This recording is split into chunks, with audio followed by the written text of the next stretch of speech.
Hello and welcome back to Batman Arkham City. If you're here from the previous episode, you should already know that this is not going to be action-filled at all. Not a single punch will be thrown. At least I don't think. I'm here to just read some information on the whereabouts, on the know-how of the Batman universe. Arkham City site secured and ready for shutdown. Oh. Okay, that's cool. When you complete the game, this is what happens. Wait, do I actually get to leave?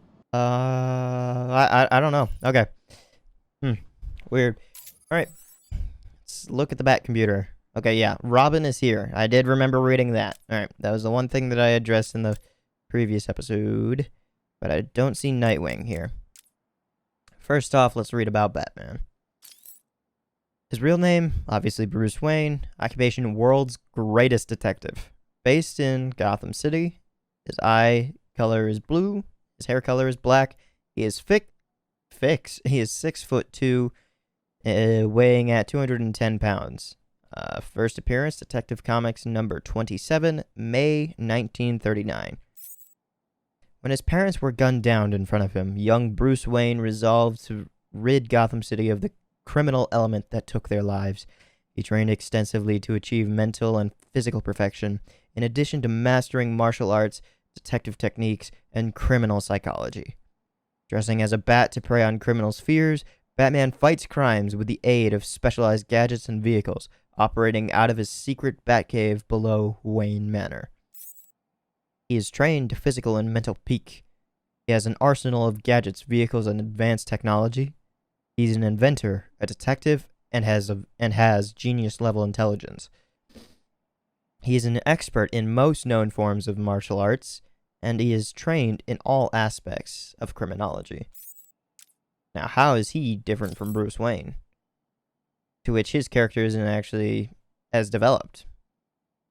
I mean, it would make sense. Look at all the detail in that versus this, which you only see for the first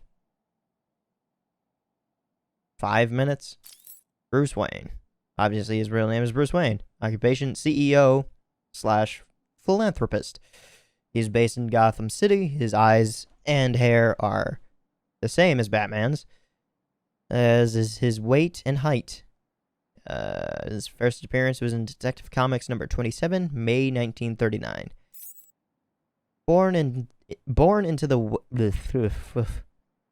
the wealthy Wayne family, Bruce Wayne had an idyllic childhood, but after witnessing his parents' violent murder in Crime Alley, Bruce dedicated his life to battling criminals. He circled the globe for years, training his mental and physical abilities to their peak. Gotham City welcomed him home, not knowing that high society's favorite billionaire playboy is also the Batman. Bruce has never been into politics, but Batman alone has not been able to stop Arkham City's construction, and so he has had no choice but to use his alter ego and invest millions to bring enough political pressure to bear to force its closure. He knows it is a ticking time bomb waiting to explode onto the streets of Gotham. Oh, gotcha.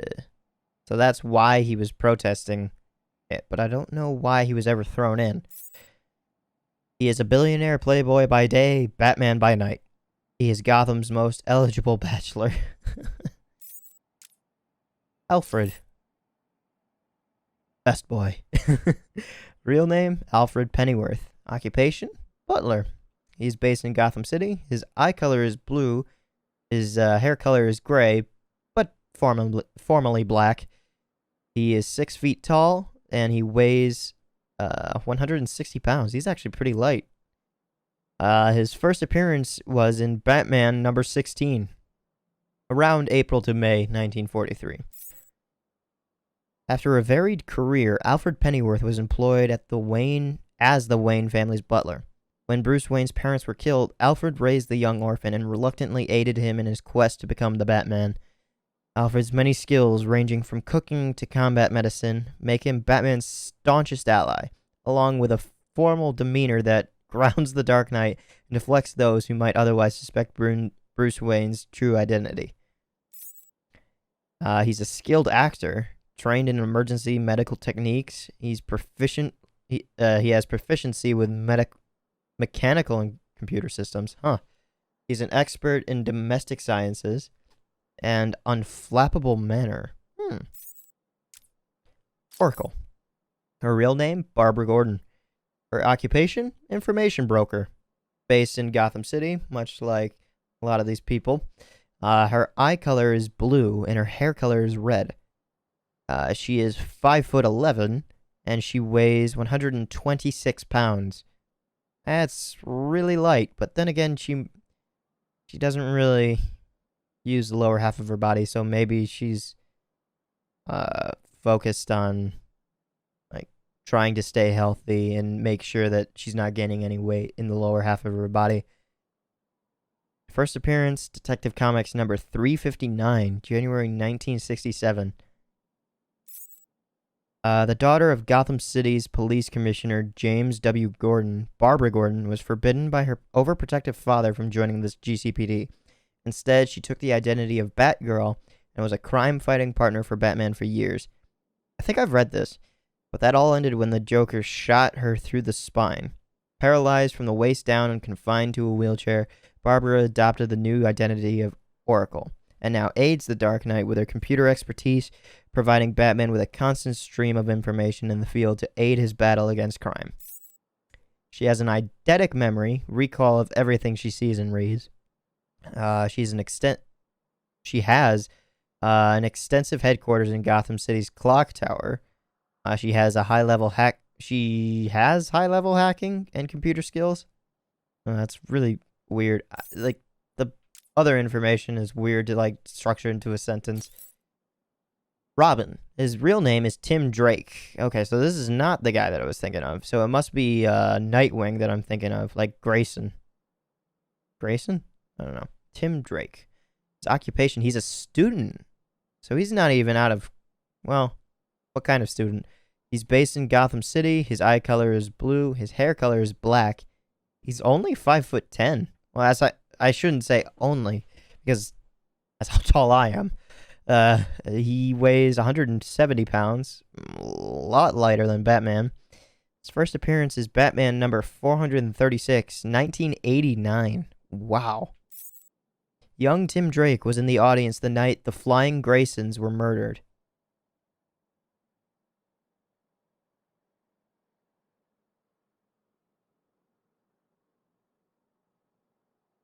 Huh.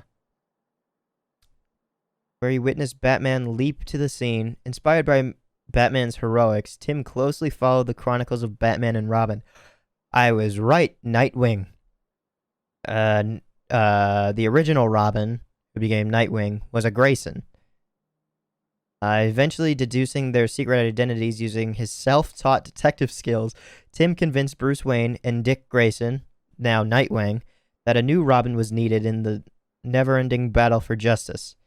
Tested by the Dark Knight himself with a grueling training regimen, Tim earned the right to become Robin and has since lived up to the name. So he works so hard and he doesn't get a thank you. Okay, so that's why he's upset. Oh. So what does he become? Oh wait, doesn't he? Yeah, he becomes Red Robin, right? After he leaves? That might be it. He has keen detective skills. He's trained to fight crime by Batman. And he has an arsenal of gadgets and advanced technology. Jim Gordon. Real name, James W. Gordon. Occupation, police commissioner. He's based in Gotham City. His eye color is blue, and his hair color is white, but was once formerly brown. He is 6 feet tall, and he weighs 180 pounds. His first appearance was in Detective Comics number 27, May 1939. Police Commissioner James W. Gordon dedicated his career to cleaning up the corruption in the Gotham City Police Department, a goal he has come a long way toward accomplishing. He has been equally tough on crime, and in the pursuit of making Gotham City safe for all its citizens, Gordon has forged an uneasy alliance with Gotham's other top crime fighter, the mysterious vigilante known as Batman. In the wake of Mayor Sharp's establishment of Arkham City and Tiger Guards assuming most law enforcement roles, Gordon has been increasingly marginalized. but he remains an ally to the Batman. He's an experienced police officer. He's a trained criminologist. He is proficient in hand-to-hand combat fighting. Not combat fighting, hand-to-hand fighting. And he is an expert marksman. Look at that little mustache. Mr. Freeze.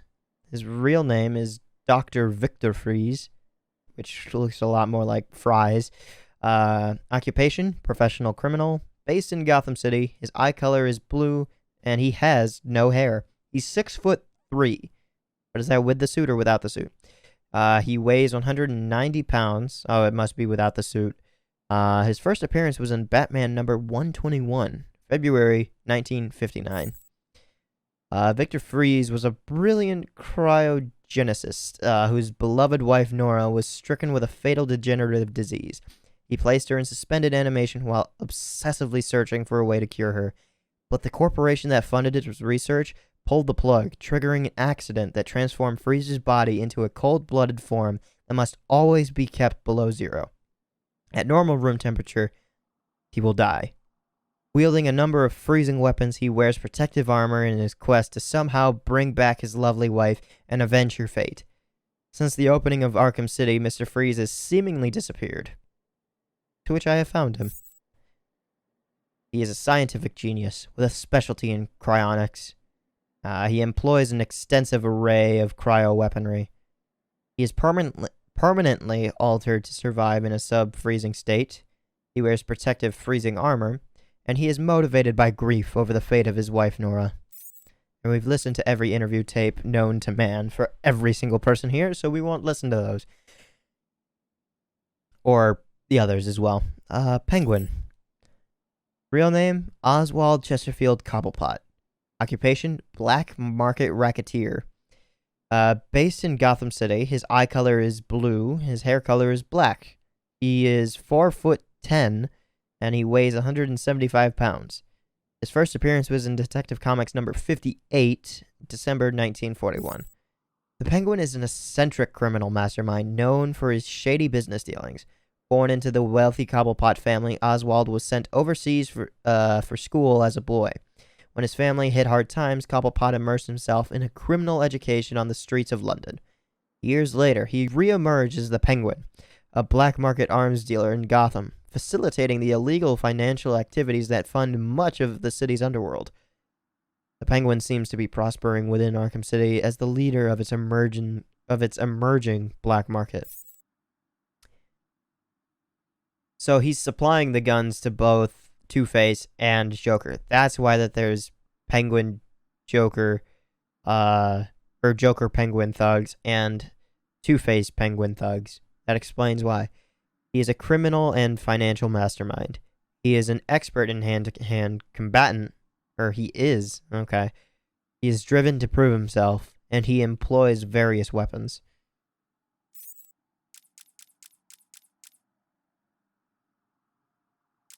Hugo Strange. His real name, obviously Hugo Strange. His occupation, he is a psychiatrist. Based in Gotham City, his eye color is gray, and his hair color is gray. His height is, he is 5'10". Huh. That's 4 inches taller, or Batman is 4 inches taller. And he weighs 180 pounds. Detective Comics number 36 was his first appearance in 1940, February. I don't know why I've read everything like that. Infamous psychiatrist Hugo Strange claims to have a unique insight on the criminal mind for years of clinical study. He persuaded Mayor Sharp that the Arkham City Project was the only way for Gotham City to eliminate crime and rogue vigilantes like Batman. So that's how Hugo Strange wanted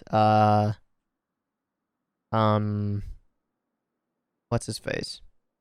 Bruce Wayne in. It's because he already knew Batman. He wanted to get rid of Batman. He knew Batman's secret identity. So to get that, he wanted to get rid of Bruce Wayne. Rumors persist of Strange performing ethically dubious experiments on inmates without consent. But unless hard proof comes to light, the Gotham public is happy to credit Strange with their dramatically reduced crime rate. Strange knows that Batman will hunt him down. He's counting on it. Oh, wait. I wasn't done reading. He is trained to physical perfection. He is a brilliant he is a brilliant psychological analyst. He has extensive knowledge of psychoactive substances. He is obsessed with Batman and Batman's secret identity, and he is plagued by schizophrenic episodes. Or I should say he was, because he died, right? Yeah. Yeah, I think I remember that. I think he was the one to die. Her real name, for Harley Quinn, I should have said, is Dr. Harleen F. Quinzel. Her occupation, professional criminal. Based in Gotham City, her eye color is blue, her hair color is blonde. Whatever is naturally blonde. She is 5'7", so I could look down on her just a bit. Her weight is 140. Yeah, so that leads me to think, well, I said something about the weight. That's it. That is genuinely something that you have to worry about with someone who is paralyzed, worrying about somebody's lower half weight, because obviously they can get exercise in the top half where they aren't paralyzed. Oh, shit. And reduce the weight up there, but because everything is being pulled down alongside of gravity, it does affect the weight lower. So Harley Quinn's weight is probably where Oracle should be, 140. But also just malnourishment comes with paralyzation as well. So actually, I don't even know. I should just stop talking out my ass, because I don't even know if I'm correct. Her first appearance was in Batman Harley Quinn #1, October 1999. It took that long for Harley Quinn to come out? Did I have the same reaction in Asylum? An Arkham Asylum psychiatrist assigned to treat the Joker, Dr. Harleen Quinzel, instead became obsessively fixated on her patient, believing herself to be in love with him. She helped him escape and took on her own criminal identity as Harley Quinn. Quinn is a violent and unpredictable felon whose only motivation is achieving the Joker's approval. Because of his cruel and mercurial nature, this in some ways makes her just another of his victims, albeit a very dangerous one. My voice just cracked. Since the Joker's Titan overdose in Arkham Asylum, Harley's mind has further deteriorated. She is blindly determined to put a smile back on his face. She has surprising strength and stamina. She has superior gymnastic skills, and she has a total disregard for human life. Now, Joker. Which is weird, because normally I've always heard people say the Joker, but, I mean, even the movie just calls him Joker as well. The most recent movie that came out with Joaquin Phoenix. His real name, completely unknown. And I think I've mentioned this before. I think, like, the writer, I swear I've heard this before, like, the writer had no plan had no plan and has no plan for his backstory. Like, he just is as much of an enigma as the Riddler thinks himself to be. Like, take what Riddler thinks himself as and actually place it on a genuine person. That's the Joker. Joker is a professional criminal. He is based in Gotham City. His eye color is green, and his hair color is green. He is 6 feet tall, and he weighs 160 pounds. I know that he's thin, and I think he might be, like, malnourished as well. But then again, in the Asylum, I think it did say that he was malnourished. His first appearance was in Batman #1, spring 1940. The self-styled clown prince of crime has no superpowers beyond a capacity for incredible violence and a skill at creating deadly mayhem. Since his last encounter with the Dark Knight, the Joker has been transferred to Arkham City. Eyewitnesses claim he is stricken with a serious disease, possibly caused by his Titan overdose on Arkham Island. He has been lying low, delivering orders through Harley Quinn, so no one can confirm if the Joker is actually in poor health or playing another sick joke. He has an unrepentant homicidal. He is an unrepentant homicidal maniac. He's surprisingly strong. Jesus Christ, he is a surprisingly strong hand-to-hand combatant. He has an unknown past. He employs various deadly weapons, often based on party gag items, and he uses a fatal toxin that stretches victims' faces into a Joker-like grin. I don't even know if that looked good on camera. Mayor Quincy Sharp. Real name, Quincy Sharp. Occupation, Mayor of Gotham City. He's based in Gotham City, and his eye color is blue. His hair color is gray. He is 5'8". Huh. Okay. And he weighs 190 pounds. I thought he was taller. Weird. His first appearance was in Batman Arkham Asylum, which we knew. August 2009. Quincy Sharp was the warden of Arkham Asylum on the night that the Joker broke free 18 months ago. Okay. So it was a year and a half after Arkham Asylum that Arkham City occurred. A year and a half later. A lot can happen in a year and a half. A lot can happen in a year. Unknown to most, but discovered by Batman, Sharp suffered from a split personality disorder and had been committing atrocities in the asylum, believing himself to be possessed by the spirit of Amadeus Arkham. That we knew because I completed the game.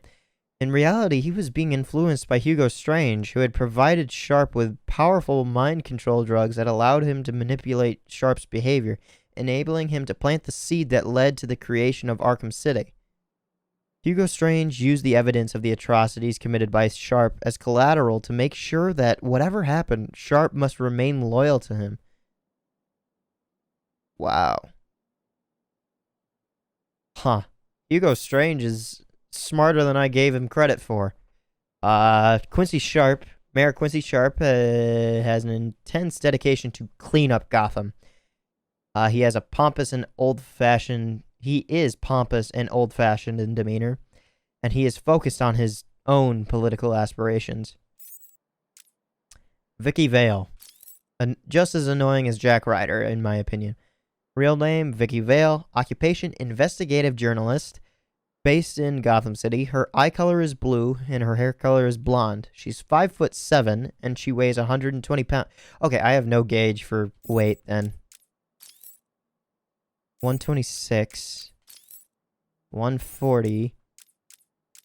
Okay, how much does Batman weigh? 210, 210. I mean, he's probably pure muscle. Okay, Vicky Vale is the standard human at 121. Oracle did acrobats as Batwoman and fought crime, so maybe she's got some muscle weight that has since deteriorated because of paralyzation. Paralysis, not paralyzation. And Harley Quinn, I don't know. Okay. First appearance, Batman number 49, around October, November 1948. I wonder why it's like a range for that. Investigative reporter Vicky Vale got her start at the Gotham City Gazette, where she quickly rose to fame for her unwavering commitment to rooting the ugly truths about Gotham's corruption and poverty. Focusing more and more on Batman's feats, Vicky has recently turned her attention to the opening of Arkham City, not Gotham City. She'll risk life and limb to portray the danger that Prison City possesses to the public, perhaps overly confident that Batman will be there to catch her when she falls. Yeah, and that's the main reason why I find her annoying, because she kind of disregards her own life. Hard-nosed reporting skills. And she is Gotham's most trusted name in news. Two-Face. His real name is Harvey Dent, and his occupation was professional criminal. Based in Gotham City, his eye color is blue, and his hair color is brown and gray. He is 6 feet tall, and he weighs 182 pounds. His first appearance was in Detective Comics number 66, not 19, August of 1942.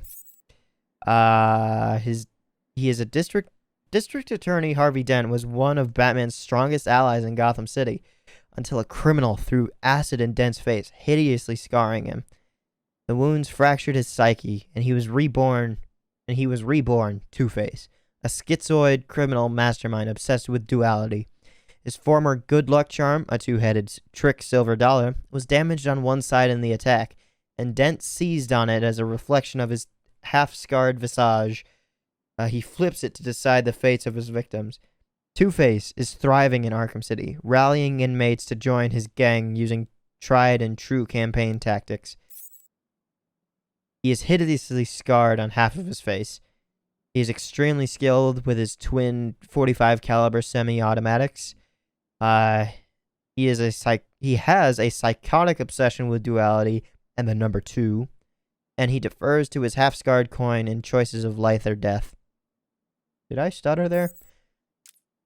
Ra's al Ghul. Still uncertain to how I actually pronounce that name. His real name, unknown. As his occupation, he's an international terrorist. He's a bit like a nomad. But to call him a nomad, or what's the word I'm looking for? Not nomad. Definitely not nomad. What's the word? What's the word I'm looking for? Like somebody who just picks up and goes to somewhere else. Oh well. He's mobile. His eye color is green, and his hair color is gray, with a few white streaks. He's 6 feet tall and weighs 210 pounds. So he weighs just as much as Batman, but he's a little bit shorter. I think Batman and Bruce Wayne are the tallest people in Gotham City. And that's what I seem to be finding. No one's... Oh, wait, no. No. Mr. Freeze was an inch taller. His first appearance was in Batman number 232, June 1971. Little is known about the early years of the early immortal Ra's al Ghul, leader of the League of Assassins, whose name means the Demon's Head. He has lived for many centuries due to the Lazarus Pits, mystical and alchemical brews that restore his youth. A brilliant master of strategy and organization, Ra's goal is to save the Earth from the eventual ecological devastation by destroying most of its population. Excuse me. A bit like, who's the Marvel villain? What's his name? Thanos, yeah. He recognizes Batman as both a worthy foe and a possible ally, except that Batman cannot accept Ra's dystopic worldview. To bring Batman to his side, Ra's has even orchestrated a relationship between Batman and his beautiful daughter, Talia al Ghul. He is of genius intellect, and he is a genius intellect. He has genius intellect and is a strategist. Okay. He has superior strength and stamina. He is a superb hand-to-hand combatant. See, like, you have to form the entire sentence structure on the last word of combat. Like, say he has superb hand-to-hand combat skills. Combat skills. You have to form the entire sentence around that. He is nearly immortal thanks to the Lazarus Pits, and he commands the League of Assassins. Talia al Ghul.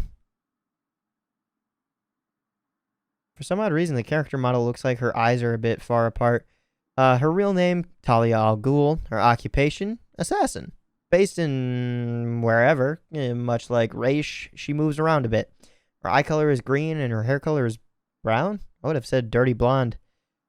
She is 5'7" and her weight is 141. There we go. There's some muscle. Actually, no, that would mean Harley Quinn is also muscle. Yeah, okay. So Harley Quinn is all muscle then. Or acrobatics. I don't know. Her first appearance was in Detective Comics number 411, May 1971. The headstrong daughter of Ra's al Ghul and on-again, off-again lover of Bruce Wayne, Talia al Ghul is second in command of the League of Assassins.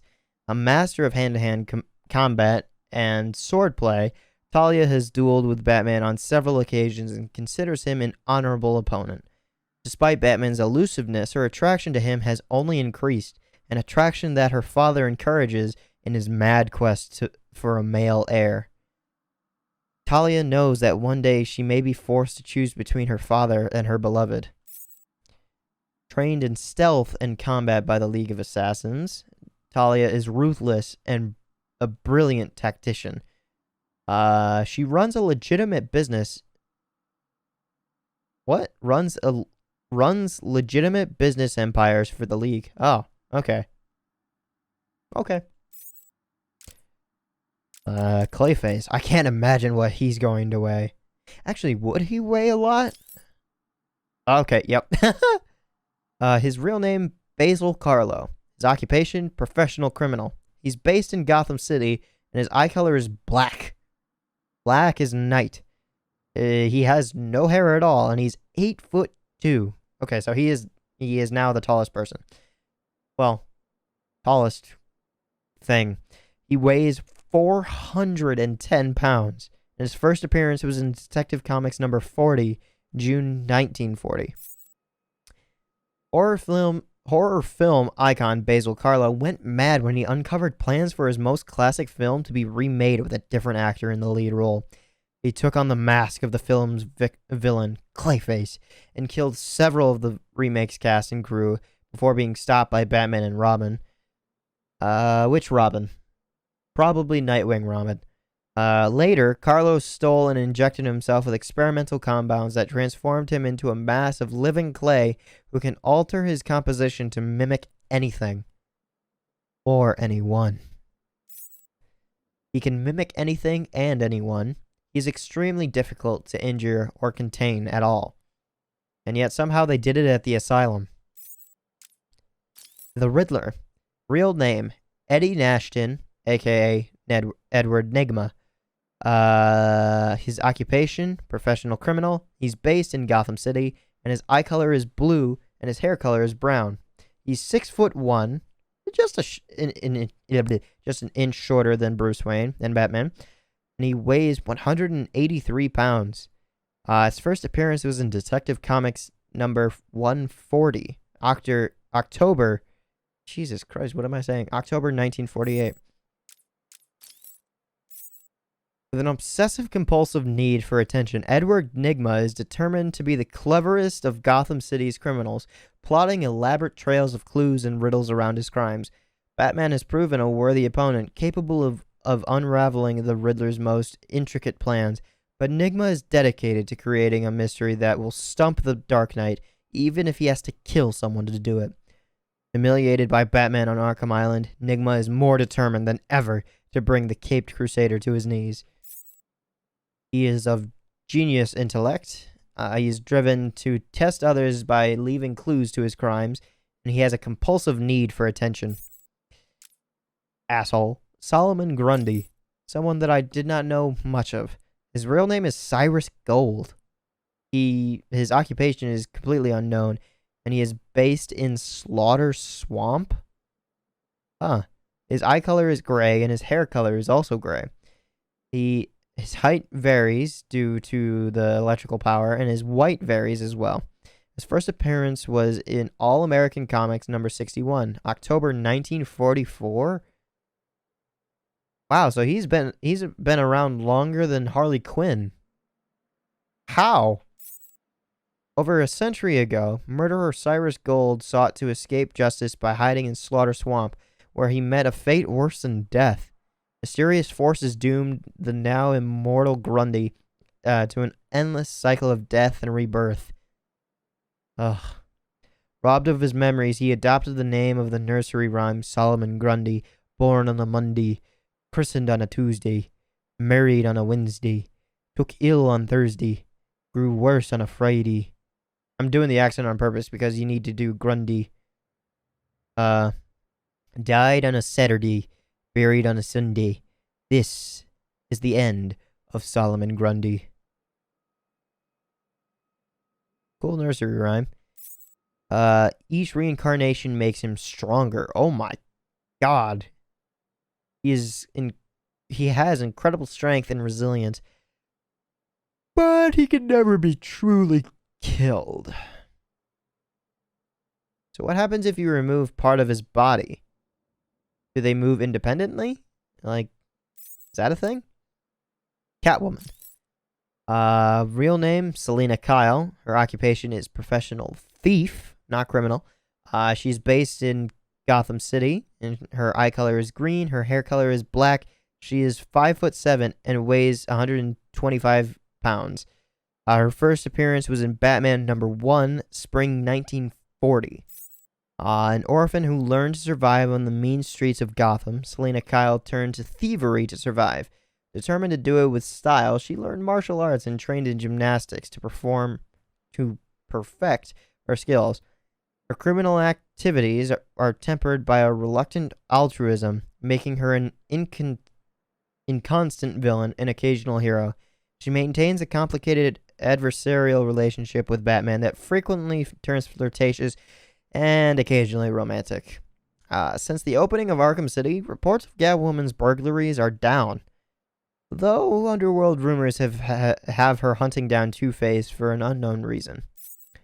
She's a trained gymnast and athlete. She is an expert hand-to-hand combatant. Highly skilled with whips. She has unrivaled stealth capabilities, and she is obsessed with stealing famous and well-protected items. A cat burglar, if you will. Nora Freeze. Her occupation is completely unknown. Wasn't she working with Mr. Freeze? Like, weren't they working together? She's... I thought she would have been based in Gotham City. Her eye color was blue. Her hair color was blonde. Can you see her through the ice? Because I just see her as a chunk of ice. She is 5'6". Oh, she's kind of short. And she weighs 145. First appearance, Batman Mr. Freeze, 1977. Wait, did I say 1977? I meant 1997. So it took time for Nora to be seen? When did Mr. Freeze come out? 1959. Okay, yeah. Took quite a decent amount of time. Beautiful Nora Freeze found undying love when she married the shy but brilliant cryogenicist, Victor Freeze.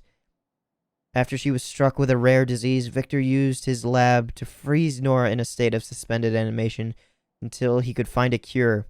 How long in between Nora being frozen and today? Because if he finds a cure like 40 years down the road, he will die way before Nora. And she'll live... It's a bit... Since then, Nora has been trapped between life and death. Victor became Mr. Freeze, willing to break every law in his desperate search for a means to cure Nora. Nora was a gifted dancer. Huh. Was she a professional dancer? Because we don't know her occupation. Zsasz. His real name, Victor Zsasz. Occupation, professional criminal. He is based in Gotham City, and his eye color is blue. He has no hair, but it was once formerly blonde. He is 5'8" and weighs 150 pounds. He is ripped, if you look at those abs. So that's 150 pounds of muscle. Not actual fat. His first appearance was in Batman Shadow of the Bat in June 1922. Wow. A true sociopath, Zsasz grew up to in a life of ease, but nonetheless became a serial killer. Indiscriminate in his prey, body count is the only thing that matters to Zsasz. He carves a mark for each of the victims onto his own body, and is saving a special spot for Batman. Since being thrown into Arkham City, his whereabouts are unknown, though reports of rising body counts fit his modus operandi. operandi. I've never seen that word before. He is a sociopath with no regard for human life. He has no pattern of killing, making him difficult to track, and he has a compulsive need to kill others. Deadshot. His real name? Lloyd Lawton. His occupation is a mercenary. He is based in Gotham City, however, and his eye color is blue, his hair color is brown. He's 6'1", and he weighs 193 pounds. Okay, so I have no gauge of weight anymore, whether it be for men or women. First appearance, Batman number 59, July 1950. Floyd Lawton is the deadliest gun for hire in the world. He never misses a shot, especially with his pair of silenced, wrist-mounted 9mm cannons. Deadshot disdains himself almost as much as his corrupt targets. Several prison psychologists have diagnosed him with suicidal tendencies. Wow. Huh. Batman is the only person who has made Deadshot miss, a distinction that puts the Dark Knight at the top of Deadshot's hit list. Huh. He's an expert marksman and an expert with all firearms and projectiles. I wonder why he feels the need that he hate himself. Azrael.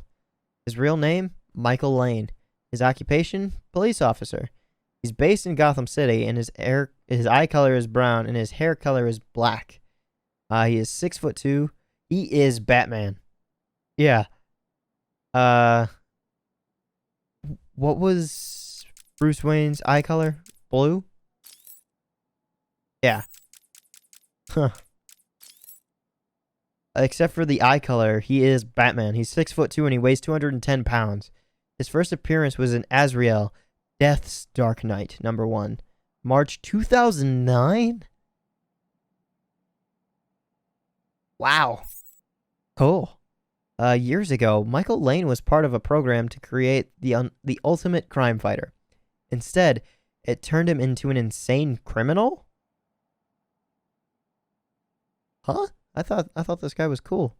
Thwarted by Batman, Michael confessed his sins to a priest of the secret religious sect, the Order of Purity. They recruited Michael to... Wait a minute.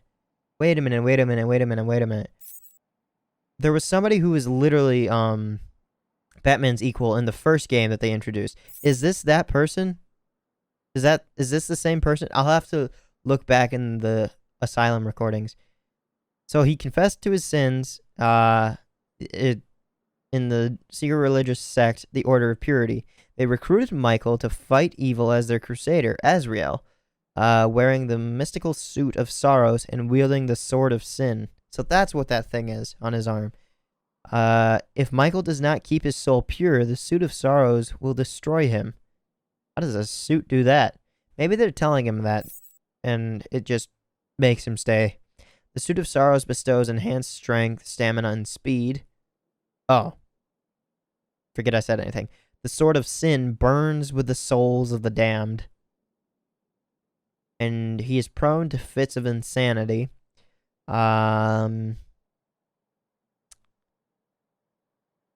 He is a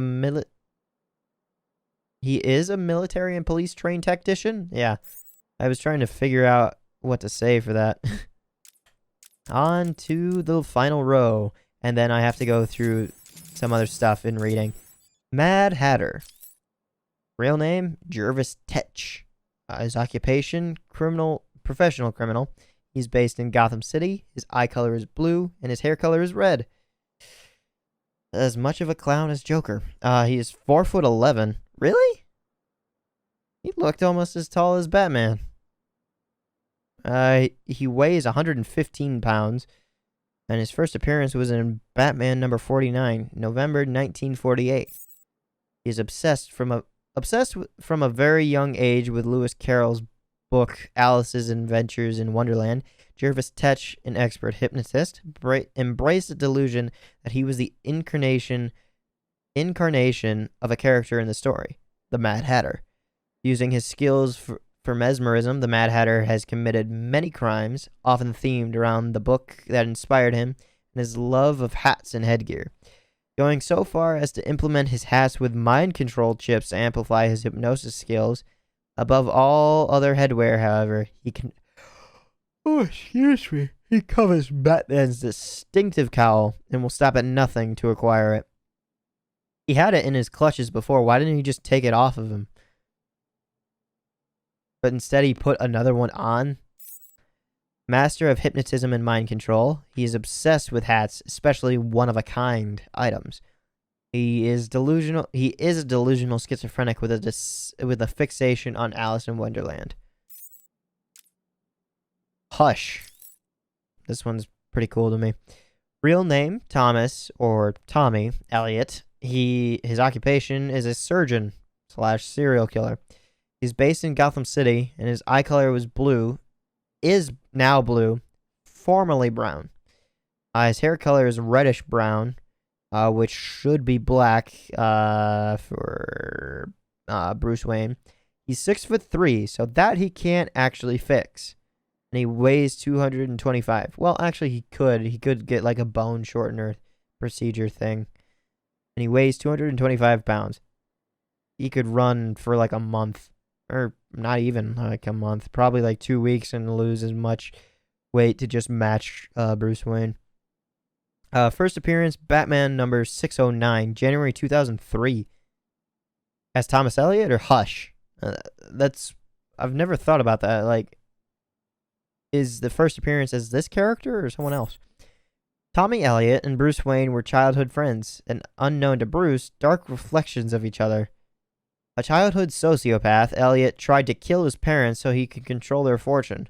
When his plan failed due to the surgical skills of Thomas Wayne, Bruce's father, Elliot blamed the Wayne family for his problems. An incredibly gifted surgeon as an adult, Elliot spent decades planning an elaborate revenge scheme to destroy Bruce Wayne. And as it turns out, he's trying to destroy him from the inside, becoming him. He has great physical strength, augmented by the drive of revenge. Jesus Christ. He is a world-class surgeon. He is a master of disguise, and he is determined to destroy Bruce Wayne. Not kill, destroy Bruce Wayne. And Black Mask. See, I did see something up there when I was looking at the trophies. Real name, Roman Sionis. Oh yeah, I've seen that name plastered all around this place. His occupation, professional criminal. He's based in Gotham City. His eye color is brown. His hair color is brown.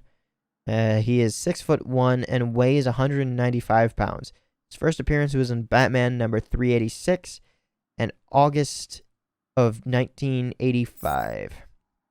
Following the suspicious death of his wealthy parents in a fire, Roman Sionis inherited their fortune and went on to bankrupt their company. Saved with a buyout by Bruce Wayne, Sionis came to resent and hate his rescuer.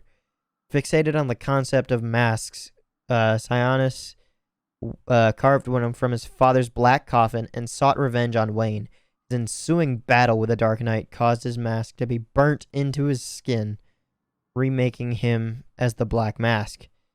Sionis is now a feared gang leader and one of the most powerful mob bosses in Gotham, with a burning hatred for the Batman.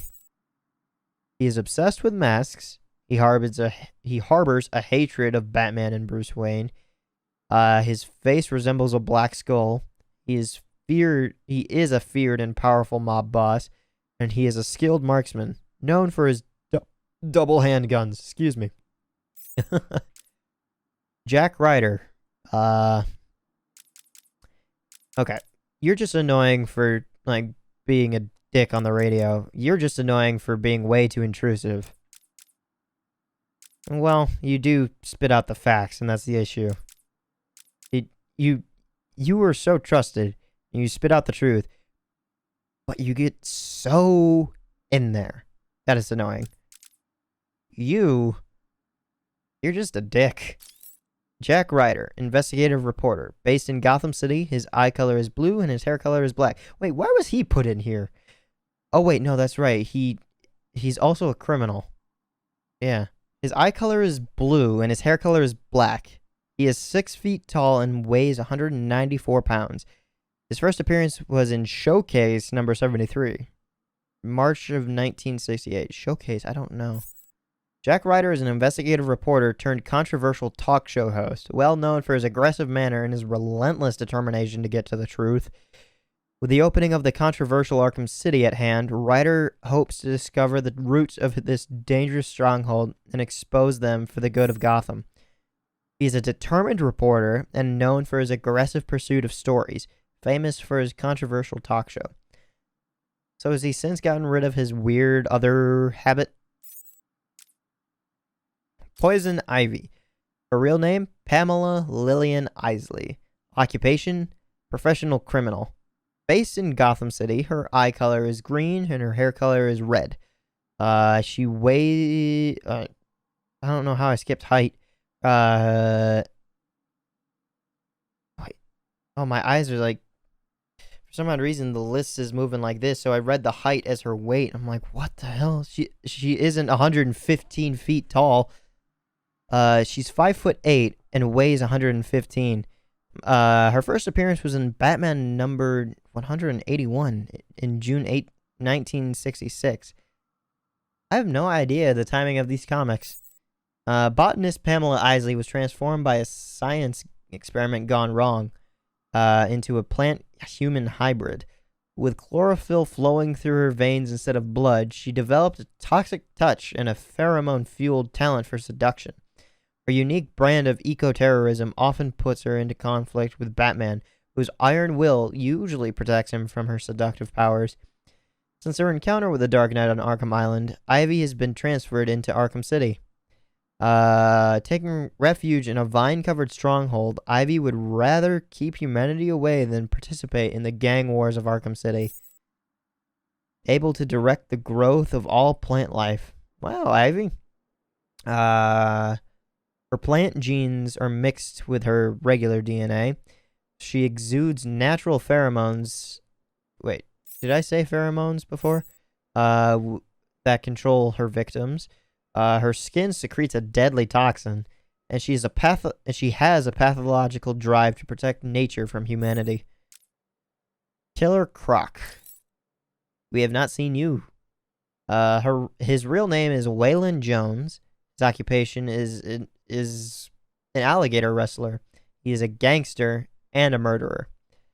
He moves around quite a bit, apparently. His eye color is yellow, and he has no hair. But as we found out in the first one, he was literally just born like this. Like, this isn't just like a science experiment. He just had this happen to him. He's 9 feet tall. Okay, so now he's the tallest person that we all know, but he's not the heaviest. He weighs 310 pounds. His first appearance was in Batman number 357, January 1984. Born with a rare mutation that made his skin green and scaly and grew his body to grotesque proportions, Waylon Jones was raised by an alcoholic aunt and bullied relentlessly for his appearance. How could you... I don't... Except for the alcoholic aunt part, how could you just, like, bully this guy? Like, he's so more interesting than everybody else on the face of this planet. He briefly worked as a carnival freak under the name Killer Croc, but his misanthropy grew with his animal nature, pushing him to a life of crime. As his physical condition and mental state deteriorate, Killer Croc becomes a more bestial foe, increasingly detached from humanity. Wait, is that just over time, or is that because of other factors, or is that actually just because of his mutation as well? His whereabouts are unknown since his escape from Arkham Asylum. Oh, that's right. He just disappeared and then got to Arkham City, was underground, took off his collar, and ran away. He's gone. He has incredibly thick, tough skin and razor-sharp teeth and claws. He has strength and stamina. His strength and stamina are at a near superhuman level. Ah, shit. Damn it. I'm not wearing socks, and I accidentally pushed the button to open up the tray of the disc. Well, gotta go back in and read some more stuff. He has heightened senses and extremely fast reflexes. Jesus Christ. He can survive in water for extended periods of time, and he has an intense hatred of humanity. Probably for being bullied. Now, Bane. Yes. Oh, he is now the tallest person, if you notice down below. His real name, unknown. His occupation, professional criminal. And he is based in Gotham City. Wasn't he mobile before, like in Asylum? Wasn't it written down that he was mobile? His eye color is brown, but when on Venom, green. And his hair color is brown. He is 5'6", but when on Venom, he's 9'2", and he weighs 140 pounds. Oh my god, he's actually really skinny. And he weighs 140 pounds, but when on Venom, he grows to 350. That's a huge increase. Jesus Christ. His first appearance was in Batman: Vengeance of Bane, #1, January 1993. Really? Those numbers always surprise me. Imprisoned from birth to serve his dead father's sentence, Bane was raised inside the horrific environs of a Santa Priscan prison, subjected to military experiments with the experimental ultra-steroid venom. His superhuman strength and iron-forged will helped him to escape. Determined to build a criminal empire, he sought out Batman and broke the Dark Knight's spine. See, they said this in the last game as well. What? He sought out Batman and broke the Dark Knight's spine. But Batman recovered and managed to best Bane, cutting off Bane's precious venom supply. Since the events of Arkham Asylum, it's rumored that Bane has turned over a new leaf in an effort to save others from similar addiction. Well, we found that wasn't true because he was trying to get Titan for himself.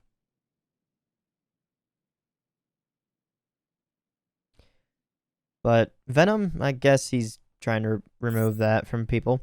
He is a master strategist. He has intense focus. He has abnormally strong reaction to this super steroid venom. And he is determined to best all who challenge him. Calendar Man. Unique. Does he only have 3 fingers? One might be right behind the other, and that might be why. His real name? Julian Day. His occupation? Professional criminal. He is based in Gotham City, and his eye color is blue. He has no hair, but it was once formerly brown. He is 5'9", and he weighs 215. His first appearance was in Detective Comics number 259, September 1958. So he's been around longer than Bane. How? Fixated on the calendar, Julian Day became Calendar Man, a villain who tied his crimes thematically to certain holidays throughout the year, often leaving clues by which he could be caught. Gotham City's hopes for a day off are often clouded by the knowledge that any holiday of note is likely to be shadowed by Calendar Man's presence. Wouldn't you just want to move out of Gotham City? Alright. Now let's look at Arkham City's stories, starting with Aaron Cash. Aaron Cash recalled that night back at Arkham Asylum when watching from a security monitor he saw Quincy Sharp scrawl an elaborate message on the floor of the cell block control room using a rusty nail and blood from his fingertips before forcing his way out of the cell, only to disappear into the chaos. Huh, so he saw him etch that final thing in the room.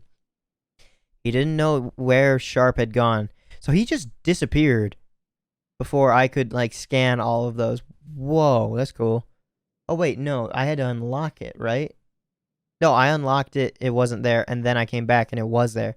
He didn't know where Sharp had gone, but he was sure that there was something seriously wrong with the future mayor of Gotham City. With no other career options available and a nagging feeling that he had seen Hugo Strange before. What? Okay, so he saw Quincy Sharp and was worried about Gotham City. Where does Hugo Strange come into play? He had seen Hugo Strange before. He reluctantly accepted the job of running a small medical team charged with providing assistance to any resident of Arkham City who needed it. Okay, so he was the one who decided, hey, these criminals are going to need help. Fast. And not even the deadly ones. The Abramovici twins, one of two. Andrei Abramovici was a respected man in the small Siberian village where he lived with his pregnant wife. When word reached Andrei that his wife was in labor, he rushed home, excited to be at her side, but was met only by the midwife. His wife had not survived the birth. Complications due to the special nature of his newborn sons were to blame. Pushing into the room, he found his twin sons, joined at the shoulder, screaming for their mother. He took the twins and left town. Crying, he stood on a bridge over the freezing cold river and contemplated throwing them to their deaths. But he could not do it. Leaving his sons outside the tent of a traveling freak show, Andrei returned home to his village, a broken man. The Abramovici twins, 2 of 2. The Joker heard tales of the conjoined Abramovici twins, now widely known as Hammer and Sickle, and their reputation for brutality, and he wanted them for himself. Sending Harley on a desperate mission to retrieve them, she passed on the message to the circus owner that her puddin' would pay big for the twins. Of course, the owner refused to sell his headlining act. He promptly vanished, only to be found 3 months later with the new smile carved on his face. Yikes. So, were they conjoined even as part of the freak show? Or were they separated before being the freak show? Arkham Island sold. Once the decision to create Arkham City had been approved, Mayor Sharp ordered that Arkham Island be put up for sale.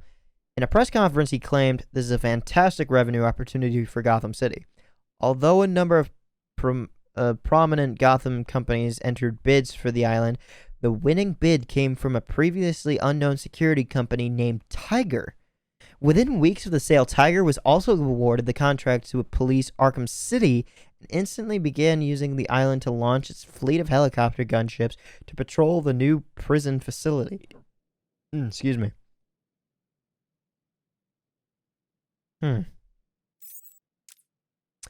Arkham City Medical Team.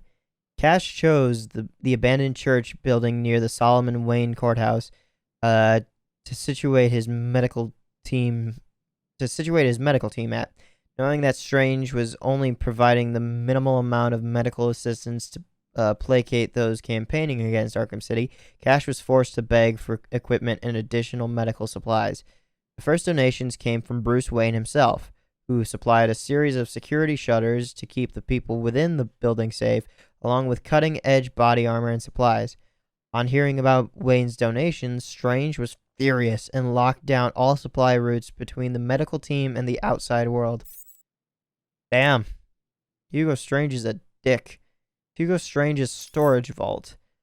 On the perimeter wall of the Arkham City is the Tiger confiscated goods vault. The high-security facility houses all of the items confiscated from criminals upon their admittance to the prison.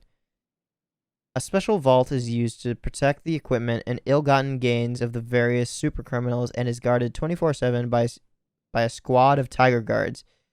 Upon her arrest, Hugo Strange placed all Catwoman's belongings there, and she has vowed to get them back and leave Arkham City for good. Okay, so obviously I got rid of Hugo Strange before and got rid of the Tiger helicopters and all of Tiger. Was there actually Tiger guards protecting this while I was flying around the city? I don't remember seeing anybody like that.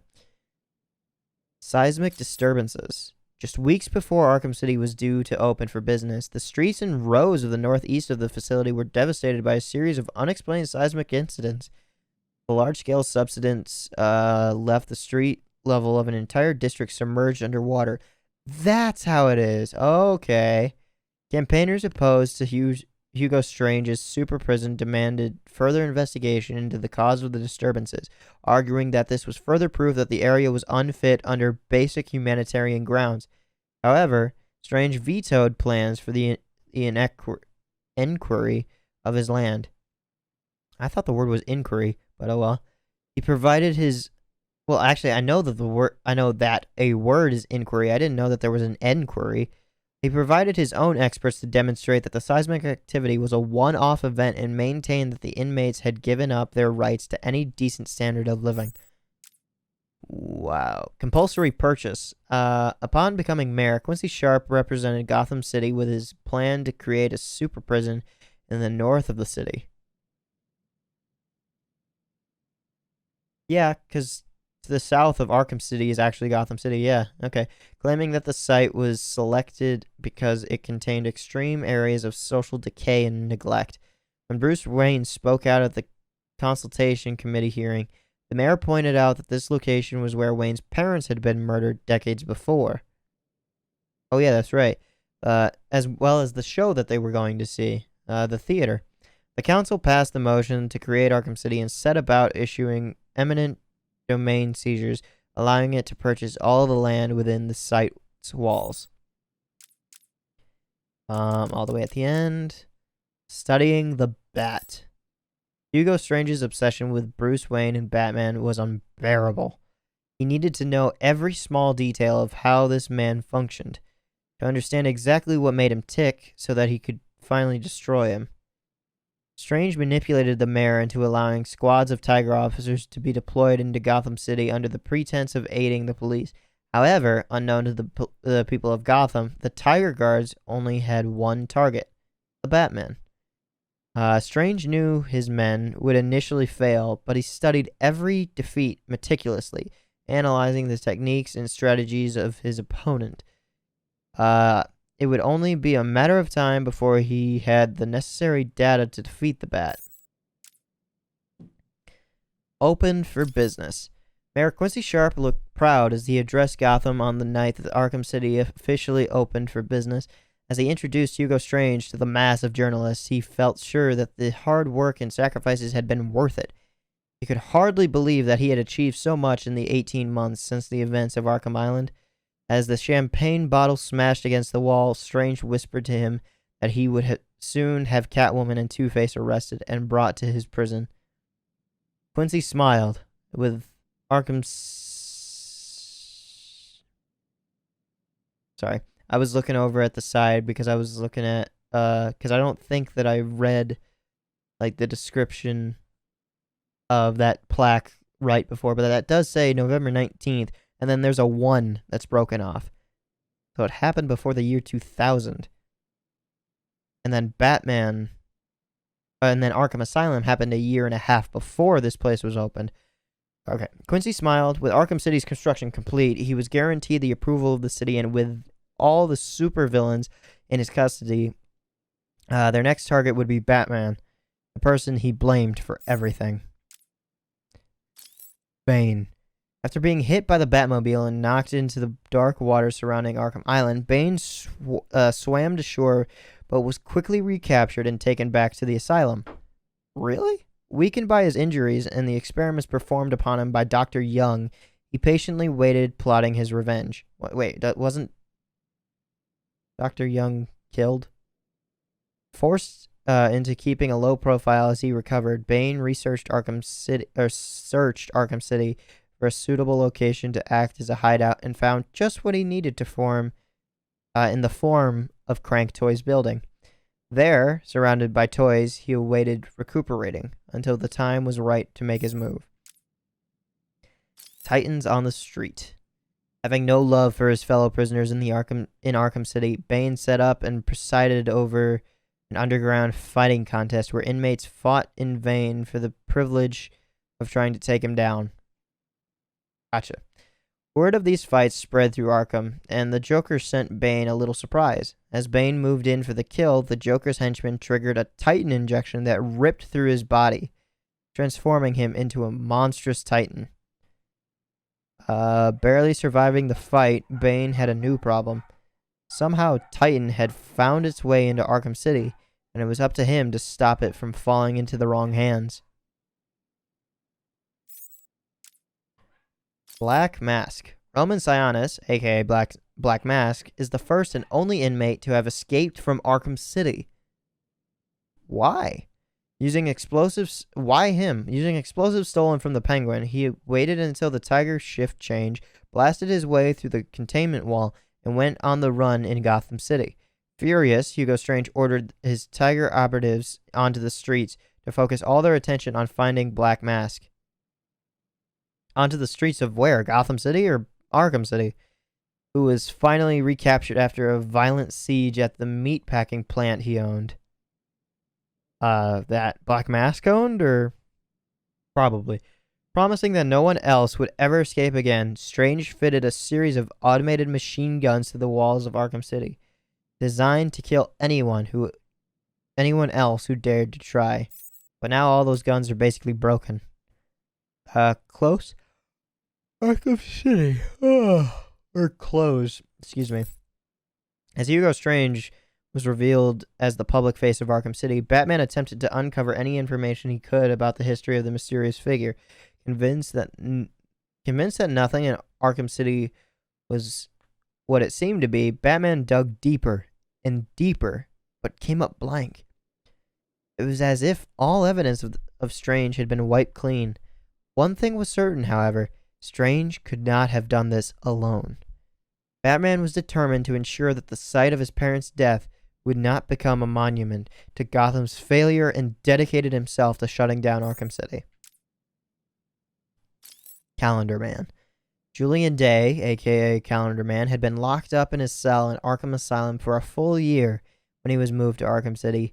Unable to celebrate the passing holidays in his own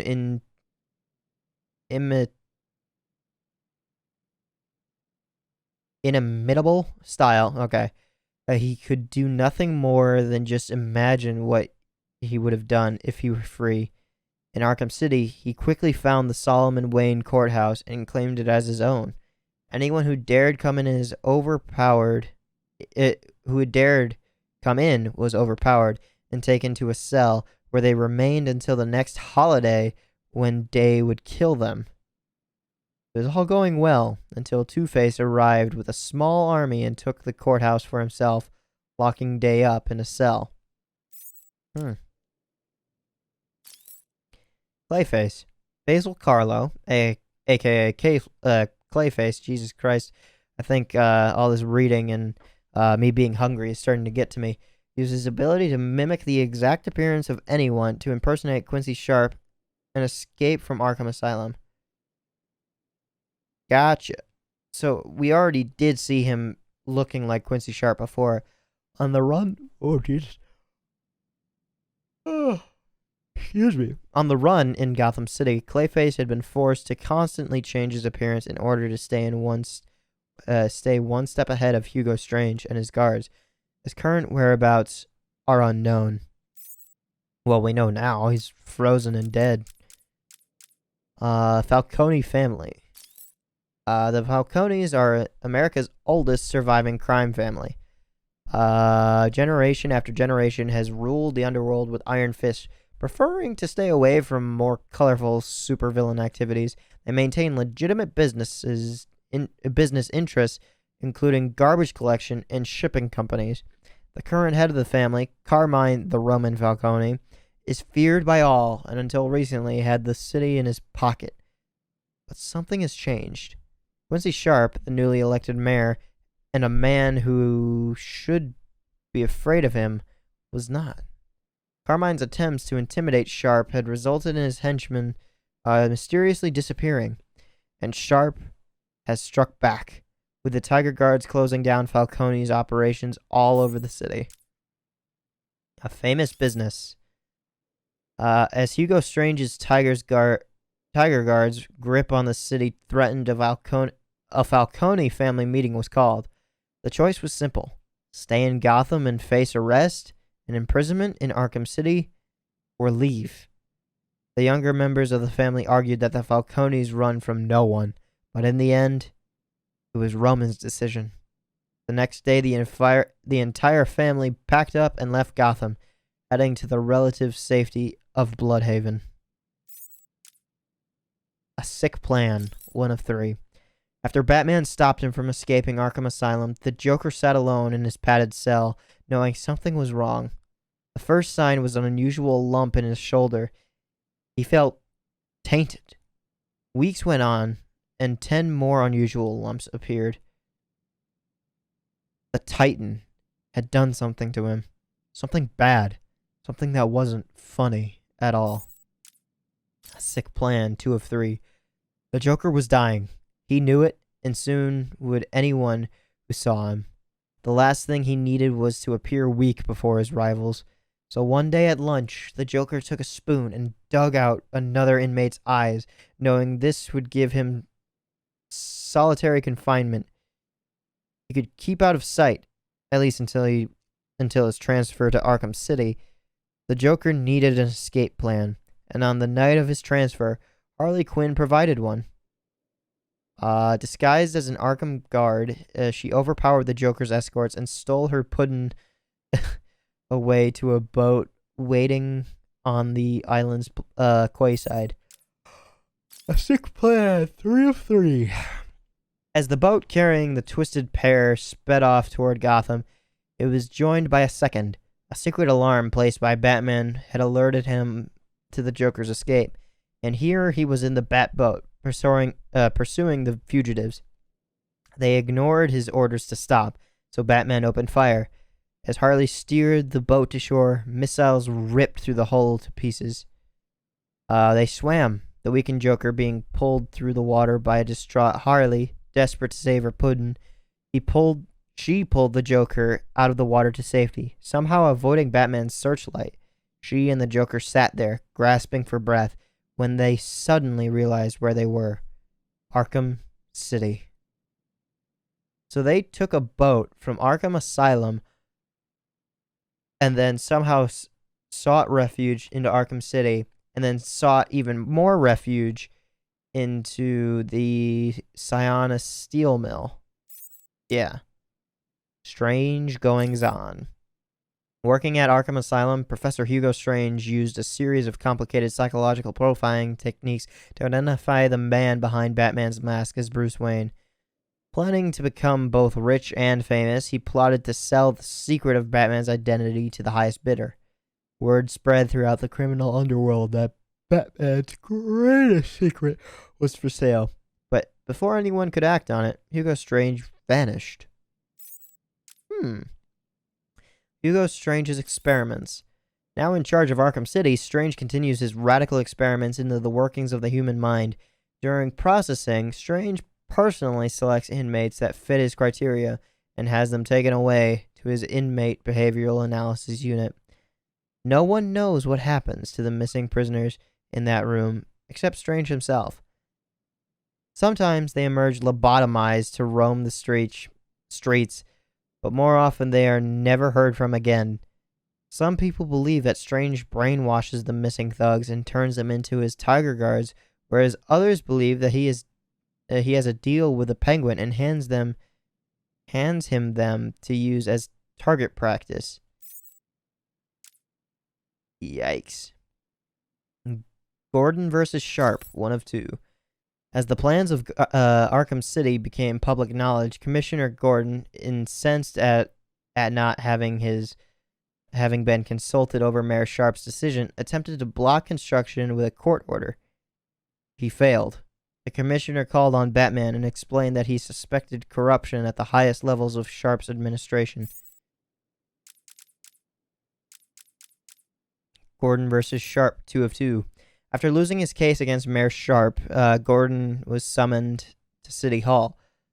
Sharp tried to reason with Gordon, explaining that Arkham City would be something that they could both be proud of, but Gordon held his ground. Sharp calmly stated that he understood. My God, what is going on? That he understood Gordon's position and expected Gordon to quietly resign. Furious, Gordon stormed out. He might have resigned, but if he hadn't been talked out of it by Batman. What? He might have resigned if if he hadn't been talked out of it by Batman. Jesus Christ, I don't know. I struggled with that sentence. Batman suggested attacking Mayor Sharp in Arkham City with a public campaign headed by not Gordon, but someone with money and a profile needed to win popular support. Someone like Bruce Wayne. Holding grudges, 1 of 3. Soon after his arrival in Gotham City, the Penguin decided to make an impression on the underground elite with a gala opening for his nightclub, the Iceberg Lounge. He included the notorious Joker, whose appearance would surely impress the crowd. When the Joker arrived, Harley Quinn on his arm and a dainty flower in his lapel, the Penguin was thrilled. He was hosting the sinister soiree of the century, until a clumsy waitress spilled a drink on the Joker. The laughing Joker aimed his flower, and an acid spray melted the girl's face. As alarmed patrons fled the scene, a cold, dark rage at the Joker curled inside Penguin. Gotcha. Sweet. So this is where their hatred for one another started. Holding grudges, 2 of 3, the Joker eagerly returned to the Iceberg Lounge a few weeks later, but was insulted to find his name was not on the guest list. Willing to overlook this obvious mistake, he shot the doorman on his way in, kicked his feet up at a table, and ordered a glass of warm milk. He was pleased when alongside the milk was a summons to the club's VIP section. Led to the back room, past a tank where Tiny the Shark circled, the Joker happily greeted the Penguin, who promptly pushed him out of a door onto the street. The Penguin squawked out of that club and had no new clowns policy before slamming the door. Holding grudges, 3 of 3. After arriving at Arkham City, the Joker and Harley Quinn were eager to explore the new stomping ground. Reflecting that years had passed since the Penguin banned Joker from the club, they sought out the blue neon lights of the Iceberg Lounge. Harley pounded on the door, certain that Cobblepot would let bygones be bygones. The Penguin answered, a hulking guard at his side, and immediately reminded them of his no clowns policy. He just managed to close the door before the acid from the Joker's flower shot out at his face. So we got lucky. A killer in the sewers. In order to remove Waylon Jones, aka Killer Croc, from the sewers below Arkham Asylum, Strange ordered a squad of Tiger Guards to lure him out using body parts from deceased inmates. Oh yeah, that's right. Because, wait, not just the sewers, but like the giant pit that we made him fall into. Although this strategy proved unsuccessful, the team was able to subdue Croc when he emerged from the sewers looking for food once the supply of bodies had run out. The Mad Hatter, 1 of 2. Disgusted at the crimes Jervis Tetch committed by the guise of the Mad Hatter, Quincy Sharp decreed that Tetch should never see the outside world again. For months, Tetch was locked in solitary confinement deep in the bowels of Arkham Asylum's maximum security wing. Locked up in the dark without his hats, his tea, and most importantly, his Alice, Tetch's mind crumbled. Professor Hugo Strange became fascinated by Tetch's case, taking particular interest in Tetch's mind control experiments. Gotcha. Strange manipulated security procedures, allowing him full access to Tetch behind the warden's back. The Mad Hatter, 2 of 2. If Hugo Strange's plans were going to work, he needed a way to control Quincy Sharp. Having worked with Tetch for months, he had refined and perfected a psychoactive compound that would make anyone who ingested it more malleable and open to suggestion. The next day, Strange invited Sharp to join him for tea at his office in the administration building. The Maroni family. The Maroni family had been long at war with the arch rivals, the Falcones. In a constant game of one-upmanship, each family has been hurt. Sons and daughters have been killed, businesses have been burnt to the ground, and still it goes on. Determined to win the war once and for all, the Maronis met in their family restaurant and talked into the night. Little did they know that as they talked, they were being surrounded by Carmine Falcone's men, who opened fire, killing almost everyone within. With their leadership gone, the surviving Maronis have all been incarcerated in Arkham City. Oh.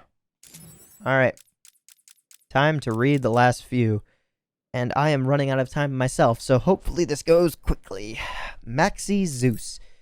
Not every building in Arkham City was in disrepair before the mega prison was constructed. One operating building was the Gotham City Olympus nightclub, originally owned by Maxi Zeus. Although Maxi disappeared in Arkham Asylum after one too many rounds of electroshock therapy, the club kept running in his absence, leading some to think Maxi hasn't gone far. A cold start, 1 of 2.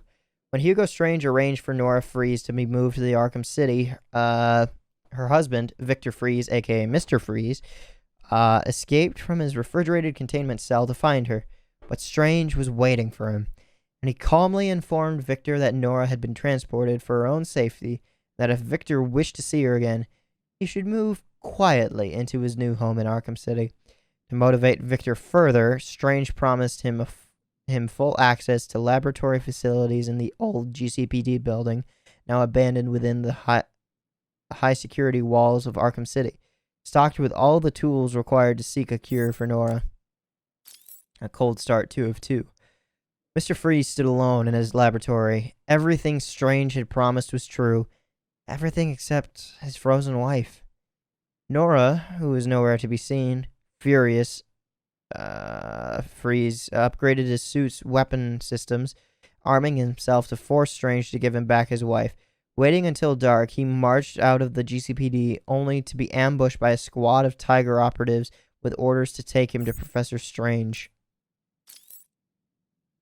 Illegal operations. While in residence at Arkham Asylum, Hugo Strange experimented on prisoners as part of the process leading to him unlocking the workings of the mind in order to control it. In order to cover up his experiments, he arranged for those poor individuals to be lobotomized, locked in the cells, and forgotten. So that's how he weaponized knowing Batman, because he knew that he knew it, but he didn't know why he knew it. And he would soon forget, so he worked out the mind to figure out how to remember it. And he basically performed it on himself to make sure that he would never forget. It was during these experiments that Strange perfected his ability to place post-hypnotic suggestions in the minds of his victims, a technique he used to guarantee absolute loyalty from his hand-picked Tiger Guards. So people were right. He is using other inmates as his guards. After escaping from custody, the Joker released the lunatics and allowed them to roam free across Arkham Island in an attempt to stop Batman.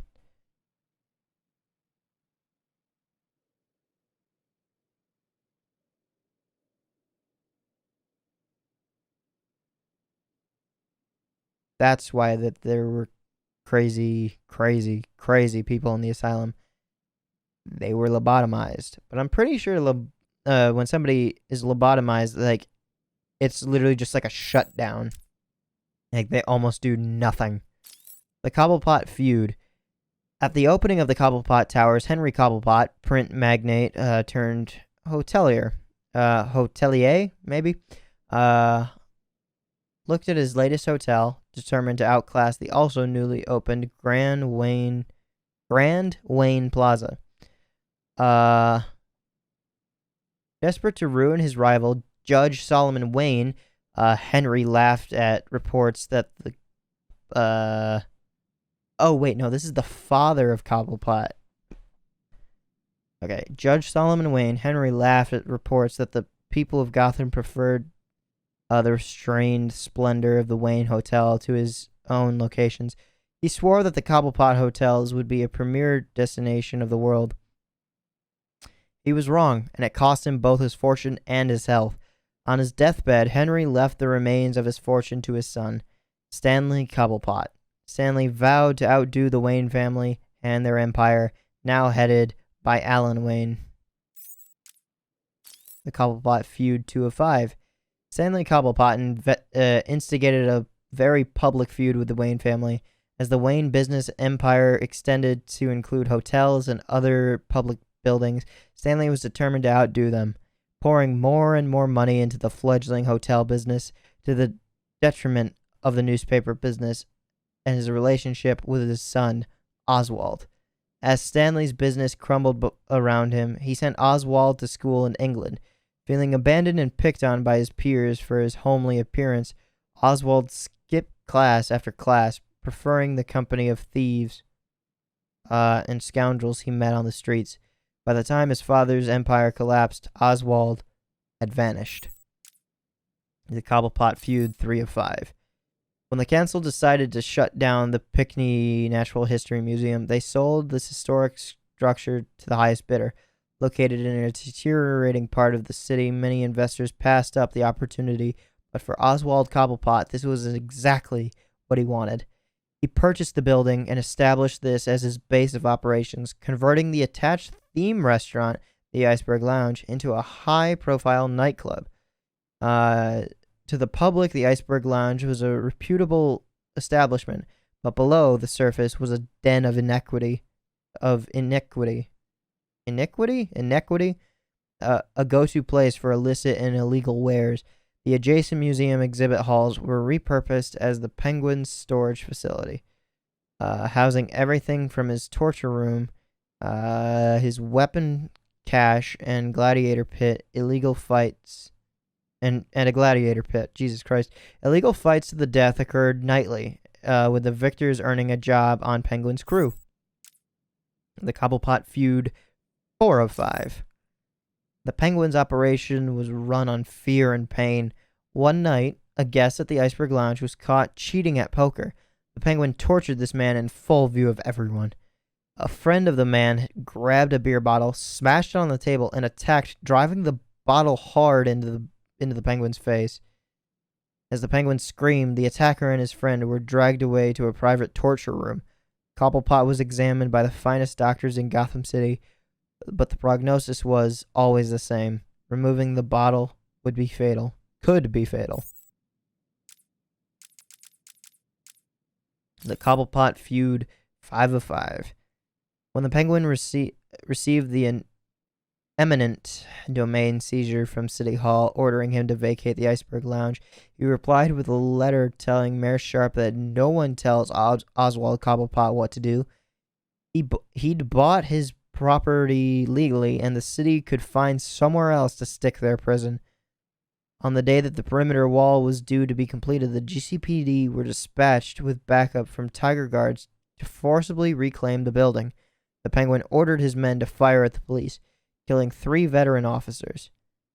With the Penguin's criminal nature no longer in dispute, Mayor Sharp ordered the wall closed, trapping the Penguin and his gang in Arkham City.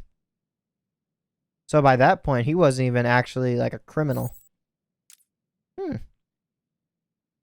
Poisonous Intent 1 of 2. Ready to turn over a new leaf, Pamela Isley rejected her Poison Ivy persona and opened a small flower shop in the back streets of Gotham, which is in Arkham now, I guess. Surrounded by plants, she was content for a while, but society continued to mistreat her babies, and eventually she snapped. A man came to buy flowers for his wife, obviously feeling guilty about having been unfaithful. Pamela smiled and handed over an elaborate bouquet. The plants came to life, rapidly growing onto his screaming face and piercing his skin with toxic thorns. Pamela laughed. Poison Ivy was back. Poisonous Intent 2 of 2. After being given an overdose of Titan by the Joker, Poison Ivy was left to die in her airtight cell by Warden Sharp. Actually, now that I think about it, she never changed shape when she was tightened up.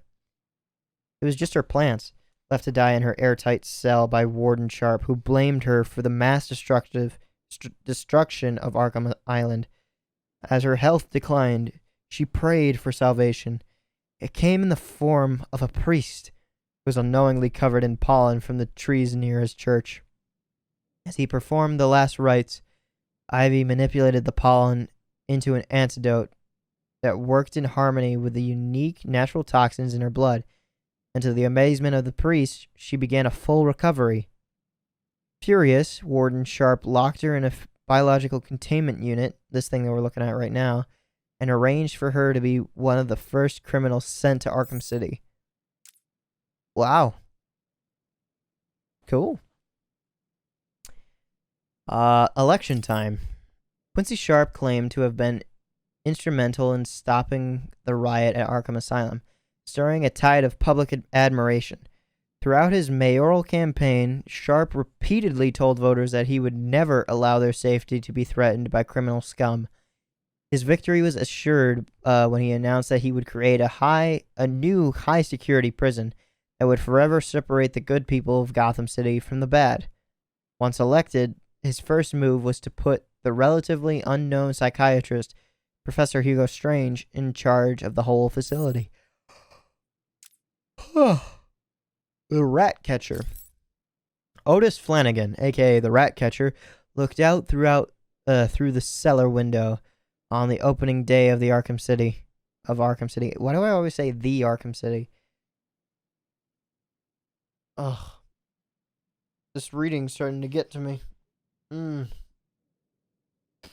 He had kept out of trouble so far, but he would need a plan to survive. Arkham City claimed to be escape-proof, and the Penguin had illicit goods market sewn up, so the Rat Catcher would smell small comforts. Fine soap, breath mints, extra buttons. He sent his rats out to collect such items from the outside world. It worked. Business was brisk, and he felt safe, until the Penguin came looking for his rival vendor. Flanagan was dragged screaming through the streets of Arkham City, followed by a trail of rats into the museum, never seen again. Wow. A new Robin. Richard Dick Grayson was the youngest in a family of acrobats known as the Flying Graysons. Their death-defying act was all that kept the circus where they performed in business. As the people of Gotham clamored for tickets to the show, the mob came looking for their cut. Cut of what? After the circus owner refused them, mobsters killed Dick's parents during a packed performance attended by Bruce Wayne. Wanting to protest the devastated orphan, wanted to protect the devastated orphan, Bruce took Dick under his wing and became his legal guardian, eventually entrusting the boy with his greatest secret. Desperate to help his friend and mentor, Dick trained hard to become Robin, patrolling Gotham at Batman's side. Now as an adult,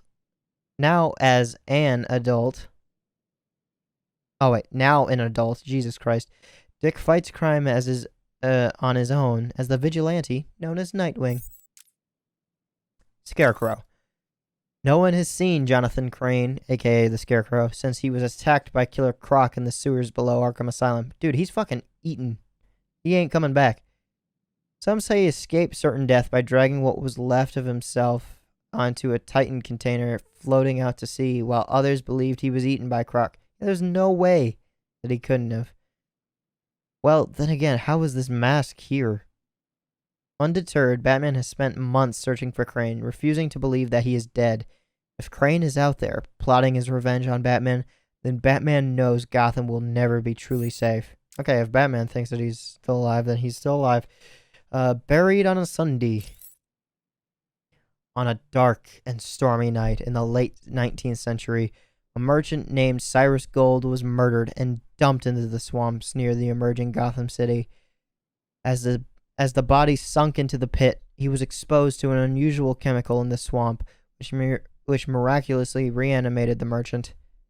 He set out wandering the streets of old Gotham, unable to remember his name, and only able to recite the nursery rhyme, Solomon Grundy. Seemingly able to cheat death, the undead man, now called Solomon Grundy, was captured and ruthlessly experimented on. Determined to discover what had brought Grundy back to life, it became apparent that the creature was now immortal, due to a combination of the swamp chemicals and the storm that raged on the night of his death. So literally a Swamp Thing version of Frankenstein. Buried on a Sunday. As the army moved through the condemned Wonder City searching for stragglers, no one expected what lay in Ra's al Ghul's private medical laboratory. For months, Solomon Grundy had been exposed to the Lazarus chemical and then repeatedly electrocuted. Oh, okay, so it was the Lazarus chemical. So he was actually dead, and then he was exposed to the Lazarus chemical, and then the lightning in the storm just reanimated his body. So it's not as if like he's being kept alive like Ra's al Ghul. It's that he was dead and brought back to life. He had died dozens of times, but each time he was brought back for more. While the soldiers debated what he even was, Grundy revived again and killed everyone nearby. Mentally broken by his ordeal, he waited at the lab and the doctors to return and murder him again. So he doesn't want to be alive. He's just upset. Talia's guard. Even though she is a fearsome warrior in her own right, as Ra's al Ghul's daughter, Talia is always shadowed by the secretive order of the highly trained female protectors, known as the Elite Guard. Each individual guard is chosen generations in advance and trained from birth to be the best of the best, easily capable of holding her own against 100 men. So why women? Why women explicitly?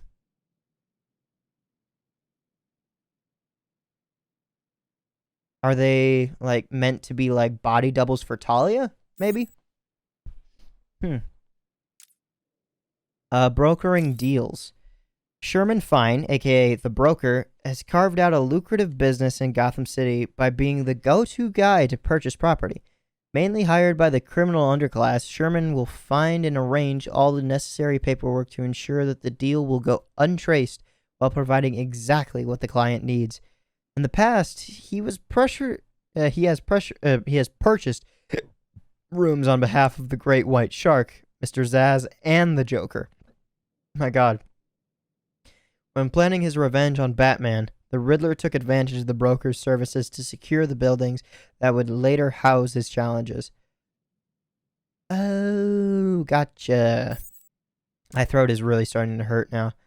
Scarface, one of two. The original Scarface puppet was carved from the old gallows tree at Blackgate Prison and eventually fell into the hands of the meek Arnold Wesker, who disappointed his mafia family by showing more interest in ventriloquism than gunplay. Scarface became an unlikely mob boss in the Wesker's hands, until Wesker was locked up in the asylum without his precious puppet. Forced to improvise, he scrounged up materials for a new Scarface, one left mute upon Wesker's departure from the asylum.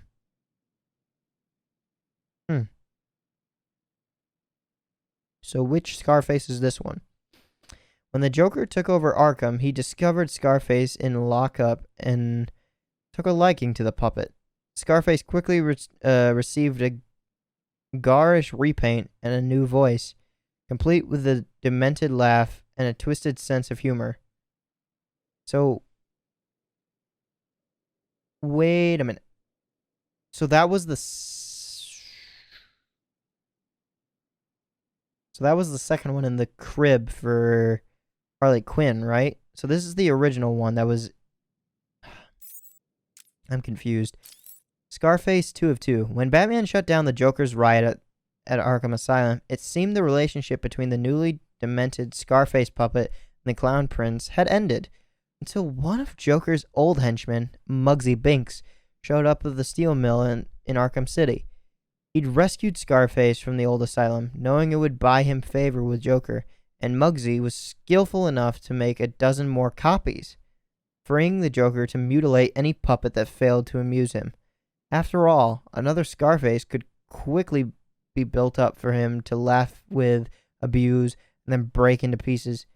Joker's only regret is that people aren't so easily toyed with and replaced. Or are they? Catwoman and Two-Face, 1 of 3. As Strange's grip tightened and the gates of Arkham City slammed shut on Gotham's criminals, only 3 were left at large: Two-Face, Catwoman, and Batman.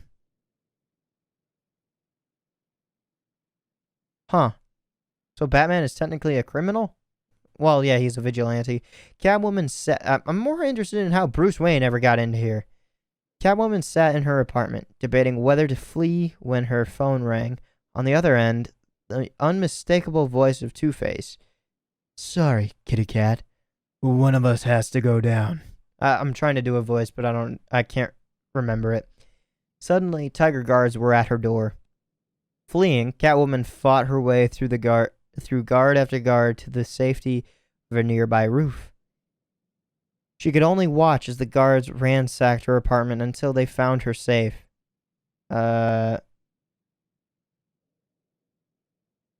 She readied. Okay. I was like, what the fuck is that word?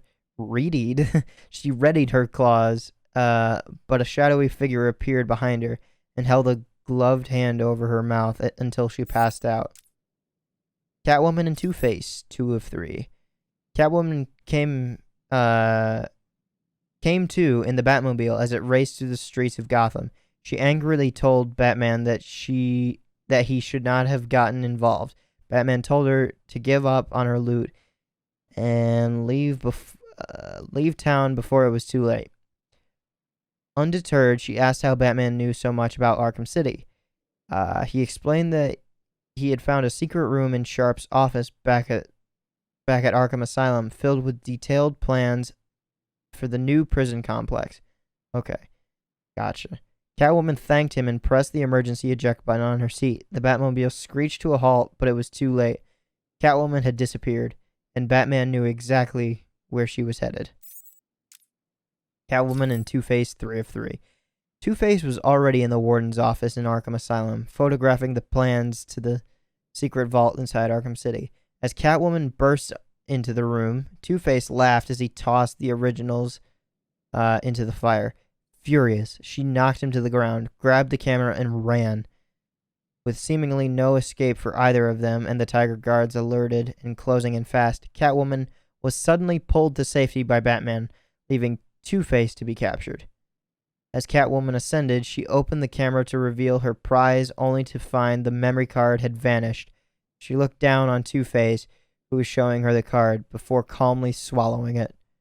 Furious, Catwoman sliced through the line and plummeted to the ground, only to be surrounded by tiger guards, arrested, and taken to Arkham City. The plot ever so thickens.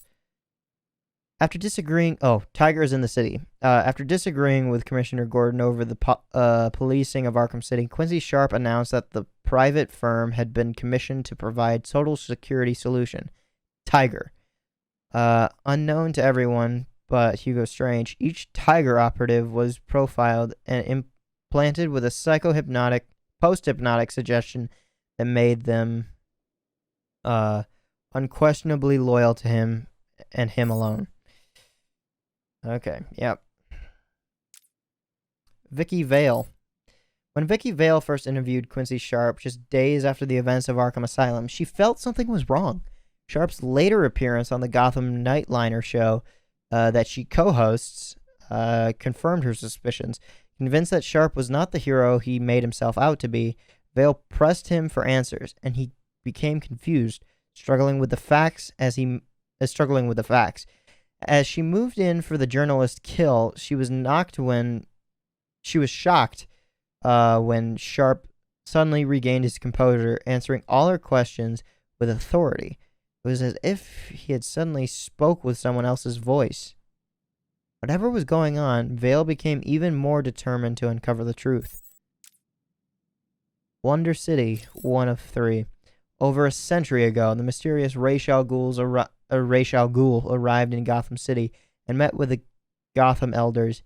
Even then, Gotham was a crime-ridden, lawless place. Ra's promised a brighter future for all in exchange for a deed to the north end of the city. The Gothamites laughed at this strange man until he produced more gold than they had ever seen. The deed in hand, Ra's began construction of a new city, a utopian vision empowered by clean, free energy. With no crime, the future would be bright, and as the last brick was laid by the slaves he had shipped in from his homeland, Ra's presented the future of Gotham, Wonder City. Wonder City 2 of 3. Mechanical guardians watched over the population of Wonder City, while behind the scenes, lawbreakers were removed and executed. Wonder Tower stood above it all, a monument to prosperity. But for Raish, the real reason for choosing the location was simple. Beneath the streets, he had located a chemical source that he called Lazarus. In small doses, it would rejuvenate a person, but Raish believed that with enough power, the Lazarus could be supercharged to defeat any ailment, even death itself. That's how Solomon Grundy works. Okay, so he was right. His suspicions were right. So he used the Lazarus pit, and because of the electrical storm or the thunderstorm, that's how Solomon Grundy or whatever Gold escaped death. Unknown to all but Raish and his engineers, Wonder Tower was actually a giant lightning rod. Cool. When the time was right, he would test his theory. Wonder City 3 of 3. Wonder City continued to operate for months before the effect of prolonged exposure to the Lazarus chemical became clear. It was driving the city's inhabitants insane. When Ra's al Ghul failed to act, the newly formed Gotham City Hall did. Wonder City was declared a public health hazard and quarantined. Troops dragged the screaming citizens out of their homes, straight to Arkham Asylum.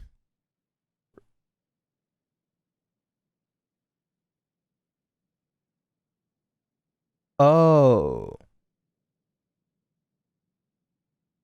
That's also how people...